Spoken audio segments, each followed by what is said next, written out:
Nearly 2 feet of shining screw projected. Somebody blundered against me, and I narrowly missed being pitched onto the top of the screw.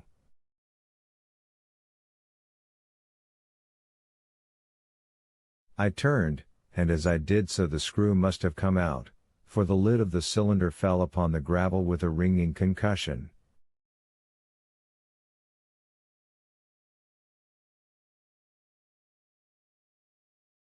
I stuck my elbow into the person behind me, and turned my head towards the thing again.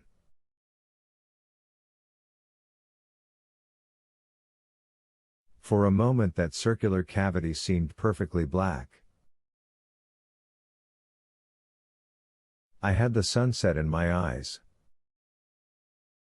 I think everyone expected to see a man emerge, possibly something a little unlike us terrestrial men, but in all essentials a man.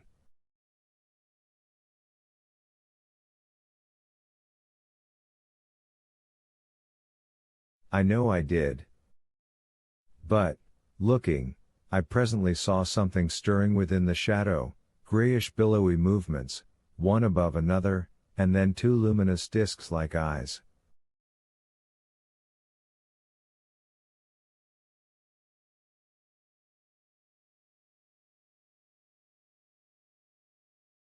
Then something resembling a little gray snake, about the thickness of a walking stick, coiled up out of the writhing middle, and wriggled in the air towards me, and then another.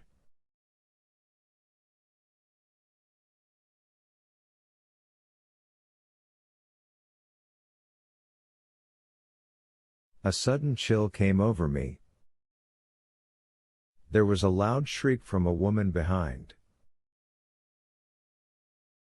I half turned, keeping my eyes fixed upon the cylinder still, from which other tentacles were now projecting, and began pushing my way back from the edge of the pit.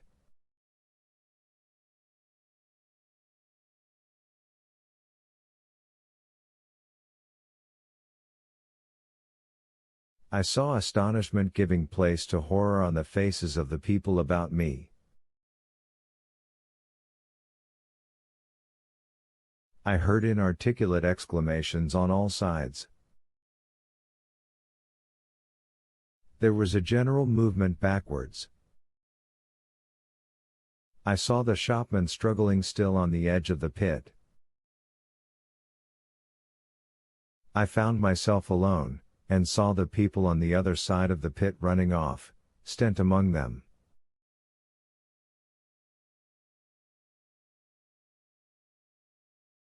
I looked again at the cylinder, and ungovernable terror gripped me.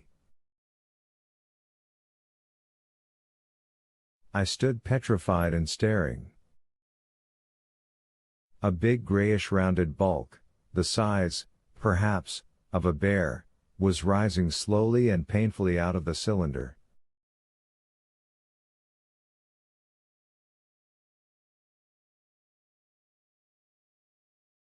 As it bulged up and caught the light, it glistened like wet leather. 2 large dark-colored eyes were regarding me steadfastly.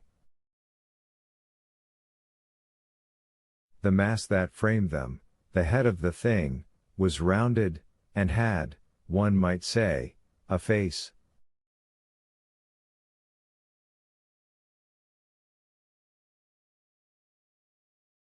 There was a mouth under the eyes, the lipless brim of which quivered and panted, and dropped saliva.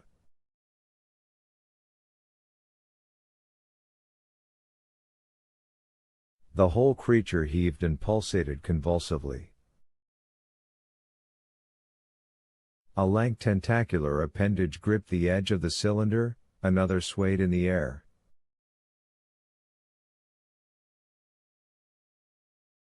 Those who have never seen a living Martian can scarcely imagine the strange horror of its appearance.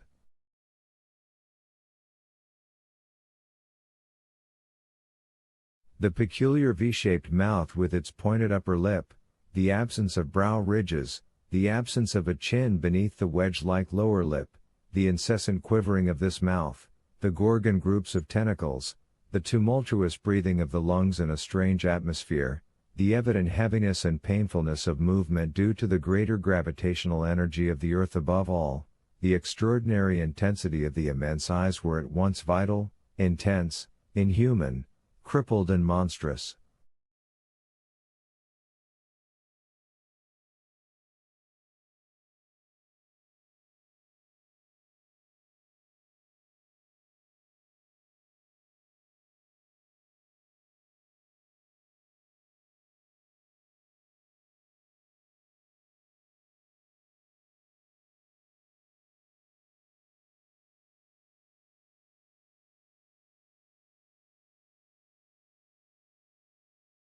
There was something fungoid in the oily brown skin, something in the clumsy deliberation of the tedious movements unspeakably nasty.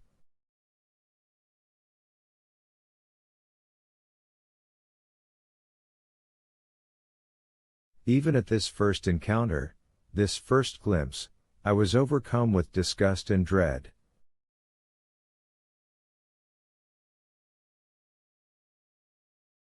Suddenly the monster vanished. It had toppled over the brim of the cylinder and fallen into the pit, with a thud like the fall of a great mass of leather.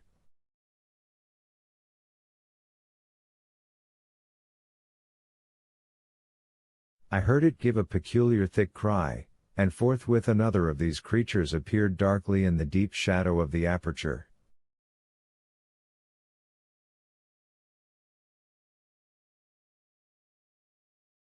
I turned and, running madly, made for the first group of trees, perhaps 100 yards away, but I ran slantingly and stumbling, for I could not avert my face from these things.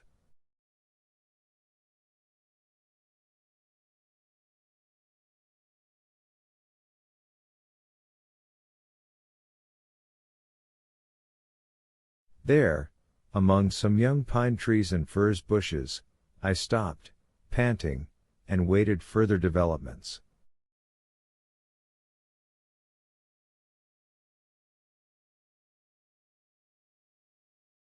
The common round the sand pits was dotted with people, standing like myself in a half-fascinated terror, staring at these creatures, or rather at the heaped gravel at the edge of the pit in which they lay.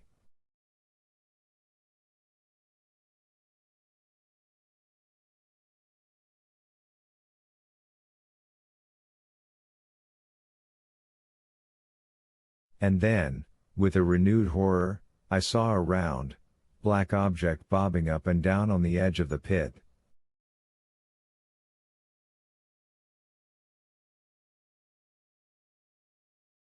It was the head of the shopman who had fallen in, but showing as a little black object against the hot western sun.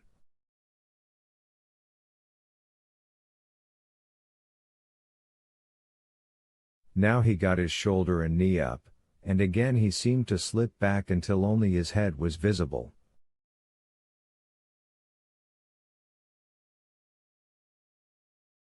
Suddenly he vanished, and I could have fancied a faint shriek had reached me. I had a momentary impulse to go back and help him that my fears overruled. Everything was then quite invisible, hidden by the deep pit and the heap of sand that the fall of the cylinder had made.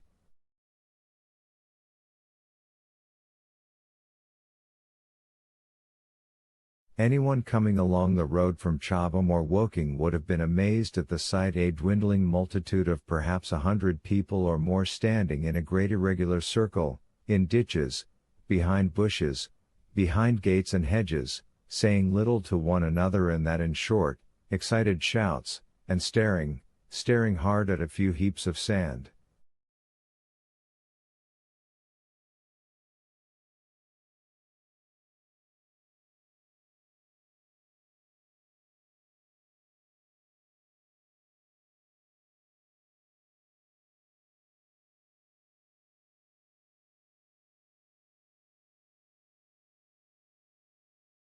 The barrow of ginger beer stood, a queer derelict, black against the burning sky, and in the sand pits was a row of deserted vehicles with their horses feeding out of nose bags or pawing the ground.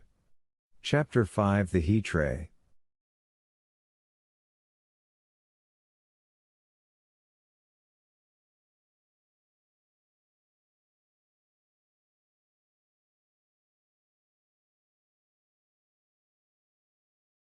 After the glimpse I had had of the Martians emerging from the cylinder in which they had come to the Earth from their planet, a kind of fascination paralyzed my actions.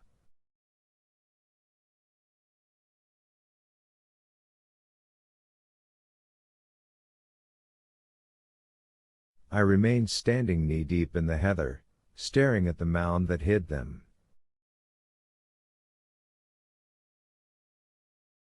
I was a battleground of fear and curiosity.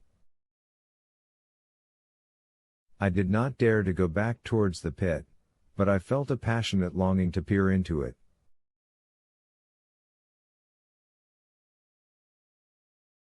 I began walking, therefore, in a big curve, seeking some point of vantage and continually looking at the sand heaps that hid these newcomers to our Earth.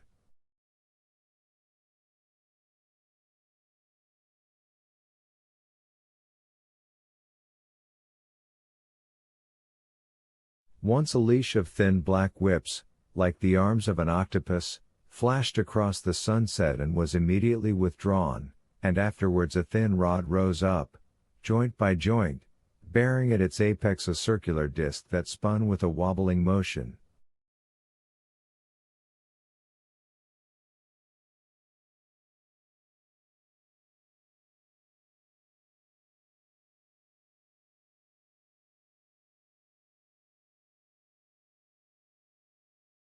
What could be going on there?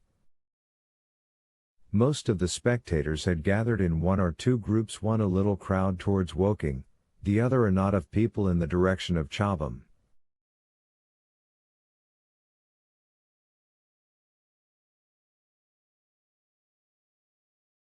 Evidently they shared my mental conflict.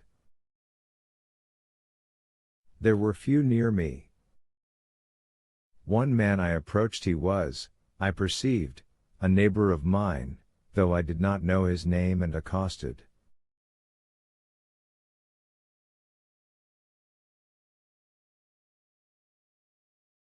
But it was scarcely a time for articulate conversation. "What ugly brutes!" he said. "Good God! What ugly brutes!" He repeated this over and over again.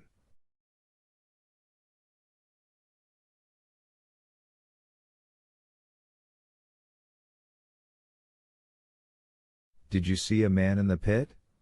I said, but he made no answer to that.